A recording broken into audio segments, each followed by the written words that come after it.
चलिए, hello and welcome to Jyotipeeth classes. आपका स्वागत है आपके अपने यूट्यूब चैनल ज्योतिपीठ क्लासेस पर। आज है 10 जनवरी और आज एसएससी जीडी का फर्स्ट शिफ्ट का एग्ज़ाम है हो चुका है। चलिए देखते हैं क्या क्या क्वेश्चन पूछे गए और पेपर का लेवल कैसा रहा, वो सारी चीज़ें डिस्कस करते हैं ताकि आने वाले एग्ज़ाम में आप सबको इससे हेल्प मिल सके। तो देखिए, अगर मैं बात करूं जीके की तो क्वेश्चन से शास्त्रीय संगीत से क्वेश्चन पूछे गए। जैसे कि अब की बार कथकली से पूछा तो कोई और शास्त्रीय संगीत आपसे पूछ लेगा। शास्त्रीय नृत्य से पूछा गया है। भारतीय नेपाल सीमा से भी क्वेश्चन आए हैं। ठीक है, सीमा तो आपको ज्योग्राफी से सीमाओं को याद करके जाना है कि भारत की अफगानिस्तान के साथ कितनी लगती है, या फिर ऐसे भी क्वेश्चन पूछा जा सकता है आपसे कि जो भारत की सीमा है वो सबसे कम या फिर सबसे ज़्यादा किस देश से लगती है। ऐसे करके क्वेश्चन आपको देख के जाना है। पानीपत का युद्ध काफ़ी इंपॉर्टेंट है, ये तो हर एग्जाम में आता ही आता है। एसएससी का फेवरेट क्वेश्चन है ये। अगर कोई भी एसएससी एग्जाम लेती है उसके अंदर पानीपत के युद्ध से या तो पहला युद्ध पूछेगा या फिर सेकेंड युद्ध पूछेगा या फिर थर्ड युद्ध। ठीक है, तो ये तो पूछता ही पूछता है, तो इनको भी आपको देख के जाना है कब हुआ था और किसके साथ हुआ था। आर्टिकल से क्वेश्चन आया था पॉलिटी से। सो एक बार आपको आर्टिकल से भी गो थ्रू होके जाना है, एक बार रिकॉल करके जाना है, सभी आर्टिकल को देख लेना है। ठीक है, तो ये आर्टिकल को भी आपको देख के जाना है। सूचकांक से रिलेटेड एक क्वेश्चन आया था कि भारतीय हैप्पीनेस सूचकांक में कहाँ पर लाई करता है, और डिफरेंट सूचकांक है जिनमें भारत की पोजीशन देखी जाती है। तो हैप्पीनेस से सूचकांक से ये आया था, तो ये भी आपको देख के जाना है। और सूचकांक से रिलेटेड मैं एक वीडियो भी बना दूंगा ताकि आने वाले एग्जाम में आपको इससे सहायता मिल सके।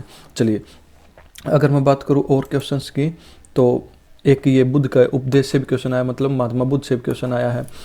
शायद अब की बार यहाँ पे महात्मा बुद्ध से रिलेटेड आया है, तो आगे किसी और से क्वेश्चन आ जाए या फिर एंशिएंट हिस्ट्री से और किसी प्रकार का क्वेश्चन भी आ सकता है। ठीक है, और अगर बात करें और अदर क्वेश्चंस की तो हिंदी से भी रिलेटेड काफ़ी क्वेश्चन आए थे, मेरे को मिले नहीं। पुस्तक से रिलेटेड क्वेश्चन आया था। ठीक है, एक पुस्तक आपको याद करके जाना है। जो भी इम्पोर्टेंट पुस्तक हैं उन सभी को आपने एक बार याद कर लेना है। उसके बाद देखो, अगर देखते हैं कि हाँ, अगर बात करें रीजनिंग की, इससे पहले शायद एक स्लाइड और रह गई बीच में। हाँ, देखो मैथमेटिक्स की अगर बात करें तो मैथ में आपको सबको पता है कि देखो सीआई से एक क्वेश्चन पक्का आना होता ही होता है, एसआई से एक आता है, प्रॉफिट लॉस से आता ही आता है, टाइम एंड डिस्टेंस से एक क्वेश्चन आता ही आता है। तो ये 4-5% से आ जाएगा। ठीक है, ये सारे परसेंटेज के अंदर आ जाते हैं वैसे तो, छोड़ के टाइम एंड डिस्टेंस को। तो ये क्वेश्चन, ये चैप्टर आपको जरूर से जरूर रिकॉल करके जाना है, एक बार देख के जाना है कि किस टाइप के क्वेश्चन पूछे जा रहे हैं। और मैं फिर भी बता भी देता हूँ, सीआई से एक क्वेश्चन आया था, प्रॉफिट लॉस से क्वेश्चन आया था। ऐसे के सिंपल क्वेश्चन पूछे जा रहे हैं, जैसे कि कोई भी वस्तु है वो अगर 90 की बेची गई, उसका सेलिंग प्राइस 90 है और वो बेची गई 10% लॉस पे, तो आप सीधा सीधा बता दोगे कि 10% लॉस हुआ तो 1/10 लिखूंगा, ये 9 में बिकी और ये 90, और 1 यूनिट बराबर यहाँ से कितना आ जाएगा, सॉरी 10 और 100 यूनिट बराबर है। ठीक है, तो 10 यूनिट बराबर कितना, तो इसका आंसर हो जाएगा 100।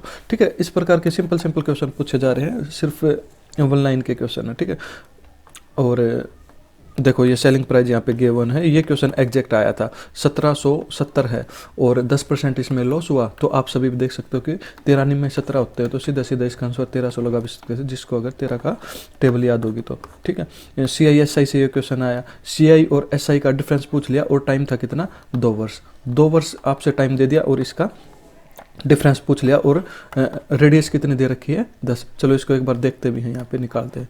देखो सीआई एसआई का डिफरेंस है कितना, 10। अगर मैं रेडियस की बात रेट की बात करूं तो रेट 10 + 10 20 हो जाएगी, अगर मैं बात करूं किसकी, एसआई की। ठीक है, पर सीआई में क्या होगा, 21 हो जाएगी। और रेट का कितना फर्क पड़ा, 1%, 1 बराबर कितना, 400, 100 यूनिट बराबर कितना, 4000। तो इसका राइट आंसर क्या हो जाएगा, 4000। जो भी इस, या तो आपसे इसमें मूलधन पूछेगा, ठीक है, या फिर आपसे सीधा सीधा ये पूछ लेगा कि सीआई बताओ, या फिर आपसे पूछेगा कि एसआई बताओ इसके अंदर। ठीक है, अगर मैं बात करूँ नेक्स्ट, तो देखो अगर देखते हैं अभी रीजनिंग, रीजनिंग में आपसे पूछा गया,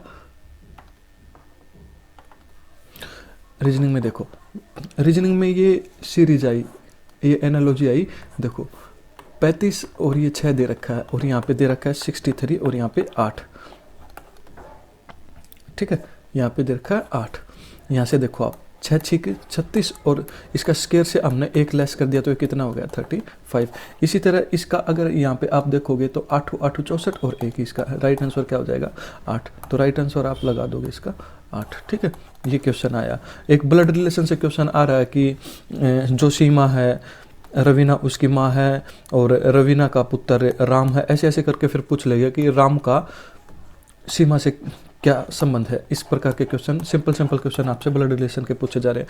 मिरर इमेज एसएससी का फेवरेट है, ये तो आते आते हैं। रीजनिंग में तो यूँ लगा लो, आपने अगर प्रीवियस ईयर किया है तो आप 20 के 20 नंबर ले लोगे, 20 के 20 क्वेश्चन आप कराओगे, ठीक है। मिरर इमेज से एक क्वेश्चन आया, पेपर कटिंग से क्वेश्चन आया, या फिर यहाँ पे पेपर, या तो पेपर कटिंग से आएगा या फिर पेपर फोल्डिंग से आएगा। फोल्डिंग, पेपर फोल्डिंग से एक क्वेश्चन आता है, ठीक है। पेपर फोल्डिंग आएगा जैसे कि ये पेपर ऐसे है, फिर इसको ऐसे करके घुमा दिया और इसके अंदर यहाँ से कट लगा दिया, तो अब ये फाइनली दिखेगा कैसे, ऐसे करके एक क्वेश्चन आता है, ठीक है। और ये एक सीरीज से क्वेश्चन आया है। कोडिंग डिकोडिंग से 4 से 5 क्वेश्चन मिलेंगे आपको, 4 से 5 क्वेश्चन।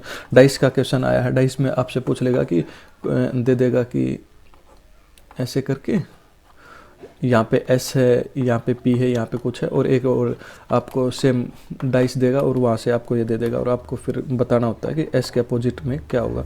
ऐसे करके एक क्वेश्चन पूछा है। और फिर आया है एक सिटिंग अरेंजमेंट से। सिटिंग अरेंजमेंट भी काफ़ी इंपॉर्टेंट चैप्टर है। पहले जो इससे बहुत कम क्वेश्चन पूछे जाते हैं, पर आजकल एसएससी का ये भी फेवरेट बनता जा रहा है। सिटिंग अरेंजमेंट से आपसे किस प्रकार के क्वेश्चन पूछेगा, देखो आपसे सिटिंग अरेंजमेंट के जो क्वेश्चन आ रहे हैं वो आ रहे हैं कि जो ए है वो बी के राइट है और जो बी है वो सी के लेफ्ट है। ऐसे करके आपसे फाइनली 5-6 बंदे दे देगा और वे बैठे होंगे, उनका या तो वे सर्कुलर बैठे होंगे ऐसे करके, ठीक है, या फिर वे एक स्क्वायर में बैठे होंगे और वो आपसे सब दे देगा कि वो कहाँ बैठे हैं और क्या क्या उनकी पोजीशन है। इस प्रकार से आपका क्वेश्चन पूछे जा रहे हैं। अभी भी अगर आपने ये सारे क्वेश्चंस नहीं देखे, ये चैप्टर नहीं रिकॉल किए, तो आप इन सबको रिकॉल जरूर करके जाना। सबसे महत्वपूर्ण कि रीजनिंग के प्रीवियस ईयर क्वेश्चन को एक बार और देख लेना। जिसका एग्जाम कल है उसके पास तो शायद इतना टाइम है नहीं, और जिसका एग्ज़ाम आने वाली शिफ्ट में है, जिसका 5-10 दिन के बाद एग्ज़ाम है, वो इन सारी चीज़ों को जरूर देख के जाना, डेफिनेटली आपको हेल्प मिलेगी। चलिए मिलते हैं सेकंड शिफ्ट के एनालिसिस के साथ, तब तक के लिए जय हिंद जय भारत। और आपको शाम को 7 बजे इन सारी शिफ्ट का डिटेल एनालिसिस भी मिल जाएगा, वो वैसे बोर्ड पे करवाया जाएगा, ठीक है। ये सिर्फ आपको बताने के लिए था कि पेपर में क्या क्या पूछा गया है और क्या क्या आपको नहीं करके जाना और किन किन चीज़ों पर आपको टाइम वेस्ट नहीं करना है एक बार। हाँ, और मैथ में आपको मेंसुरेशन के फॉर्मूले जरूर देख के जाना, ठीक है। यहाँ से भी क्वेश्चन आए हैं, 3 क्वेश्चन यहाँ से आए हैं। तो चलिए जय हिंद जय भारत।